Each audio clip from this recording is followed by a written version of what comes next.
I do appreciate everyone that's turned up today, and I hope our sessions, we've got 2 sessions this morning, so you've got the IR team for the next 2 hours, so I hope you find it worthwhile and effective. A number of APTIA members are going to address this morning. Kylie Henningson from Greyhound Australia and Mike Kent from Transit Systems, and then Nikki Brewers and Tim Kaplan are going to bring it home in the second session. It's a good idea to come here because the elections in the US are very interesting, but at the moment the ABC are just doing reruns of the lead up to the election, which we're absolutely bored shitless about. And so it's good to be here and probably get some insight into our industry on industrial relations, and then we can go back after morning tea if necessary, or after lunch, and see what the results are. So I'll kick off with our session, which is titled Facilitating Flexible Work, and what I would like to talk about is enterprise agreements, and Kylie and Mike will bring up the rear by also giving you their own experiences with their own companies, which I can assure you are extremely interesting. I have done some PowerPoint presentations. They're quite lengthy, so there's no need to necessarily read them. I'll just try and précis them for you. The first thing I've sort of suggested is, why would you do an enterprise agreement? Why would you bother? Generally speaking, there are awards that relate to all of the type of employees that you employ, whether they be bus drivers, whether they be clerks, or whether they be other administrative persons, or even workshop people. There are awards that apply to them, but often the award provisions don't provide the flexibility needed in your workplace to enable you to effectively and productively operate your businesses. So that's one of the reasons why you do an enterprise agreement, because you can place in the enterprise agreement specific provisions which will assist your own businesses. We found in Victoria, in Melbourne particularly, and in Sydney, that the associations, BAV and Bus New South Wales, have been able to negotiate with the unions template enterprise agreements, and they've also been able to, more importantly, negotiate rates of pay, which the government have then funded through their contracts. So from the point of view of a contracted route and school service operator, it's a pretty important thing to have some sort of uniformity across the board, because these templates are agreed to by the union, and when they then get presented by you as an operator, you don't have any particular issues. As the TransLink operators know, and I'll talk a little bit about it in a second, the TransLink operators in Queensland are finding there is such a disparity between the rates of BT, for instance, which is the council-run operator, and then the various TransLink operators, that the unions are just driving a wedge between the operators to try to get higher rates of pay. Now, the operators would be quite happy to have negotiated a sort of a template rate, but then the government would have to agree to fund it, and that's the biggest challenge. In New South Wales and Victoria, fortunately, they've been able to fund that. In other states like South Australia and Tasmania, they pay the award, and the government happily funds the award. When the award changes, and it is under review at the moment, the governments in Tassie and South Australia generally pay the increases, which is a good thing. The other area in which it's good to do enterprise agreements, as I've said there, is in relation to day charters and long distance charters. It's a very competitive, deregulated industry, and I'm not telling you something that you don't already know, but there are flexibilities within the drafting of enterprise agreements that do allow you to be able to negotiate things like weekend penalties, like overtime rates, like different rates for long distance and charter. It is possible to have all-up rates for 2 or 3 day long distance trips, and a lot of operators take that option up to do enterprise agreements to protect their own circumstances. In many circumstances, smaller charter operators who have been paying flat rates of pay for all hours worked for many years have found a driver has has gone to the union, and the union has said, well, I know you get paid a flat rate, which is much higher than the award, but in the absence of an enterprise agreement, you're entitled to penalties and loadings for overtime and weekend rates and public holidays, and therefore that flat rate that you're being paid is under the award. And those operators have found themselves having to defend their situation with the Fair Work Ombudsman or the Fair Work Commission. So that's another really cogent reason why you would enter an enterprise agreement. So enough of that. I just want to, in the brief time I've got with you, to just relay a few things about enterprise agreements. And I'm not necessarily going to refer to my slides, but I'll just keep flicking so that I'm pretending that I'm dealing with my slides. The important thing with enterprise agreements are dates. It's all about dates, and it's all about timelines, and it's all about meeting the requirements of the regulations. And I can assure you, and my two colleagues will elaborate further on that, that if you don't meet the guidelines and the regulations, then your enterprise agreement negotiations are an absolute waste of time, and I'll tell you why. To start an enterprise agreement, there has to be a thing called a notification time. That notification time can come really two ways. One, you as an employer decide you want to start negotiating for an enterprise agreement. You might have an existing one whose nominal expiry date has passed. And remember, when the nominal expiry date passes, it doesn't mean the enterprise agreement is at an end. It's not. It just carries on until it's replaced by another one, or it's cancelled by consent between the employees and the employer. Now, that never happens. So the nominal expiry date is just a date whereby the employees can come to you and say, are you going to renegotiate this enterprise agreement? If you decide not to, they can't do anything about that, except what they can do is they can ask the Fair Work Commission and the Australian Electoral Commission to have a ballot, and if 50% plus one decide they want to have an enterprise agreement, then you have to negotiate. If you decide yourself, within 14 days, you've got to send out a thing called a Notice of Employment Rights and Representation. I call that the NER, and you'll see in red I've said there, danger, Will Robertson. The problem with that document is this.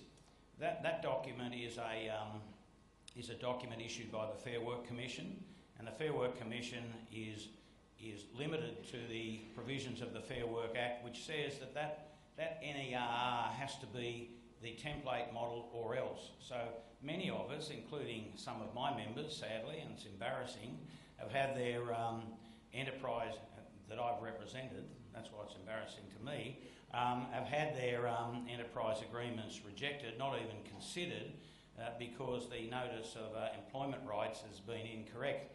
And the way you get it incorrect is this. It requires you to put the name of the employer in the notice. So if you get the name of the employer wrong, you're in trouble. It requires you to put the name of the enterprise agreement in there. If you get the name of the enterprise agreement wrong, you're in trouble. You can overcome that. You can lie and say that during the negotiations the employers and the employer decided to change the name, and they usually wear that. But you need to make sure that is right. The next thing is you've got to have the scope of the people affected by the notice. So if you put drivers in there and you forget your cleaners or your refuelers, then the Fair Work Commission will look at the application and they'll see that your enterprise agreement covers refuelers and cleaners, but your notice didn't cover cleaners and refuelers, which means to them they never got a copy of it, so you're out the door there. The notice, which was the notice that they've provided in the regulations and in the schedules, included two other things. It said that if you were an operation that had an ITA or an AWA, which is one of these old work choices agreements, certain things applied. It also has a provision in there that says if you've had a low pay authorisation provided, certain things apply as well. What the Fair Work Commission says, and this is how I got knocked back recently, was that I used to keep including those in there, and I've had those included in there because they're an either-or thing for the last 5 or 6 years. This new triage team that they've now got looking at the health of enterprise agreements, they now reject it. They say If you don't have a low paid authorisation or you don't have an AWA, you've got to delete that provision. So now we'll go on. The notice then says that if you've got any concerns as an employee, you've got to notify the Fair Work Commission, or you can notify the Fair Work Commission and you can notify the Fair Work Ombudsman. And they give you the email address of the Fair Work Ombudsman, and they give you the advisory number for the Fair Work Commission. So many of us get that round the wrong way. You know, we put the web address of the Fair Work Commission because it's so similar to the Fair Work Ombudsman, and the phone number. If you ring a particular phone number, you get the information line, but it's the Fair Work Ombudsman's information line, not the Fair Work Commission. You don't know that. But if you don't get those numbers right, then you haven't even got past first base. So you've had this big negotiation, you've had the union, you've had problems, you haven't got past first base because you haven't got past that notice. So there are those things that confuse us greatly. And then it comes down to a decision whether you date it and sign it. There's an argument that you shouldn't date it and sign it because it's a Fair Work Commission document. And the thing you must never do is put it on your letterhead. If you put it on your letterhead, it becomes your document and therefore it's invalid again. There is some thought that if you, when you sign it and you put the name of your company, then you're also taking ownership of it and it will fail. So you see, when I say danger, Will Robertson, I've been scarred over the last 6 months by those rotten things, and so I want to share that with you. It's a shocker. And then once you've got through that notice period and it's actually legitimate, you can have a vote within 21 days, and once you have the vote within 21 days, if 50% of those voting plus one support it, then you apply to the Fair Work Commission for its approval. You've got to do that within 14 days. They were taking 4 to 6 weeks, now they're taking 8 to 10 weeks because of this new triage team.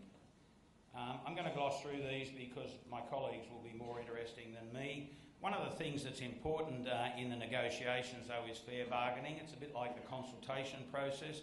Fair bargaining actually means listening to your employees, listening to their concerns and the issues that they have and responding to them. It's no different to consultation, but there are mechanisms within the Fair Work Act that require you to fair bargain. They require you to listen to what your employees are saying. They require you to respond to your employees and have those negotiations with them. So it's very important on the fair bargaining side.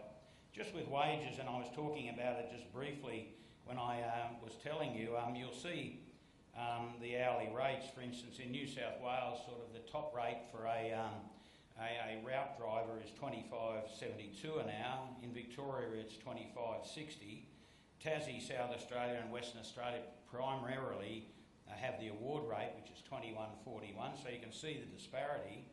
In Queensland, it goes from the award rate right up to BT at $26.51, and that's the reason why in Queensland, unfortunately, the unions are running this campaign to try to get parity. One of the biggest problems with enterprise agreements at the moment when you're doing them is the way in which the country, that is the labour price index, the consumer price index, is going. And you can see from my notes there that the labour price index is only around 1.9%. The consumer price index, I think, has gone up slightly, but it's only around about 1%. The minimum wage determination from the Fair Work Commission was 2.4%. And at the moment, federal enterprise bargaining rates are around 3%, and I think that's dropped slightly in the September quarter. So rates are so low that the general tendency of drivers, when the unions say object to your enterprise agreement, is so long as your company is paying you the labour price index or what they get funded out of their contracts, or if they pay the minimum wage determination, which increases the award, there's no point in actually approving an enterprise agreement. So it's just not easy at the moment to do it. You won't be able to see that, but that just sort of shows you the difference in the TransLink operators that range from the 21.41, which is the award, right through to that 26.59. There are some compulsory terms that have to go into all enterprise agreements. There's a flexibility clause that has to go in there. That's bizarre. The award says that a flexibility agreement can be for a period of up to 90 weeks. 13 weeks and 90 days. The Act itself hasn't been amended because they can't get any legislation through the Senate, and it still remains at 28 days. So if you put in an enterprise agreement, the award flexibility clause, it always gets knocked back because even though that's the award and you've got to meet the boot against the award, the Act itself still has the 28 days. You need to have a consultation provision in there. Just a small thing in relation to consultation. If you have a clause that says a consultation committee is formed and you think that complies with the template provision, it doesn't. The template provision is a model provision which, and you've heard me say this before, is a requirement that each driver is consulted every time you change their hours or their rosters. And so consulting with a committee wouldn't be consultation under the award. So committees are okay to have in your enterprise agreement, but if you delete the template clause thinking you've complied with the consultation provision, it's just not going to happen. There are some productivity. People say to me, there is no way that you can get productivity provisions into enterprise agreements. The enterprise agreements that APPIA has done with many operators has a whole range of productivity arrangements, ranging from lower rates during the probation period to cashing out of sick leave as a means of reducing the amount of sick leave, to having incentive allowances for performance, particularly where your contracts have KPIs, good objectives in your enterprise agreement, agreements which relate to performance of the contract and the drivers going into partnership with you to meet compliance. And these are the sorts of things, if you get a renegade driver, you're able to then refer to the objectives of your enterprise agreement as a means of discipline if you have a difficult driver. And of course flat rates to offset waiting time, unpaid meal breaks, etc. So that's a pretty critical thing, and so don't be fooled into thinking that there are no productivity savings in your negotiations. There are, and I'm sure Kylie and Mike will tell us about them. Just the vote, the vote can be done by show of hands or a ballot or secret ballot. It can be done through the AEC, the Australian Electoral Office, and there are private operations who do the vote as well. Obviously you need 50% plus one of those people who are turning up to vote. I won't go into it today, but there is a bit of an argument that a casual, somebody that's not regularly and consistently employed shouldn't vote in relation to the enterprise agreements, but I wouldn't counsel that. So that's just an overview of enterprise agreements, so you've got a bit of flavour about what my colleagues are now going to talk about.